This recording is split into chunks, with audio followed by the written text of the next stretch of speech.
महापौर चषक फुटबॉल स्पर्धेत आज सायंकाळच्या सत्रात बलाढ्य प्रॅक्टिस क्लब आणि बालगोपाल तालीम संघातील सामना प्रॅक्टिस क्लबनं 3-1 गोल फरकानं जिंकला, तर दुपारच्या सत्रातील सामना रंजक ठरला। टाय ब्रेकरवर खेळवण्यात आलेल्या या सामन्यात सम्राटनगर संघानं मर्दानी खेळाचा आखाडा संघावर 3-2 गोलनं मात करत पुढील फेरीत प्रवेश केला। कोल्हापुरातील छत्रपती शाहू स्टेडियमवर महापौर चषक फुटबॉल स्पर्धा सुरू आहे। या स्पर्धेत आज सायंकाळच्या सत्रात प्रॅक्टिस फुटबॉल क्लब आणि बालगोपाल तालीम मंडळ या तुल्यबळ संघात सामना झाला। सामन्याच्या 8व्या मिनिटाला प्रॅक्टिस क्लबच्या प्रदीप शिंदेनं मैदानी गोल नोंदवत संघाला आघाडी मिळवून दिली। या गोलची परतफेड करत सामन्याच्या 24व्या मिनिटाला सार्थक जाधवनं गोल नोंदवत संघाला 1-1 अशा बरोबरीत आणलं। दरम्यान सामन्याच्या 39व्या मिनिटाला बालगोपाल संघाच्या बचावफळीत झालेल्या गोंधळाचा फायदा उठवत शुभम बेडेकरनं गोल नोंदवत संघाची आघाडी 2-1 अशी वाढवली।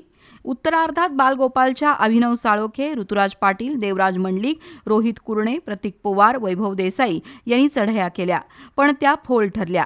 दरम्यान सामन्याच्या 78व्या मिनिटाला प्रॅक्टिसच्या रोहित भोसलेनं गोल नोंदवत संघाला 3-1 अशा गोल फरकानं विजयी केलं। दुपारच्या सत्रात सम्राटनगर आणि मर्दानी खेळाचा आखाडा संघात अटीतटीचा सामना झाला।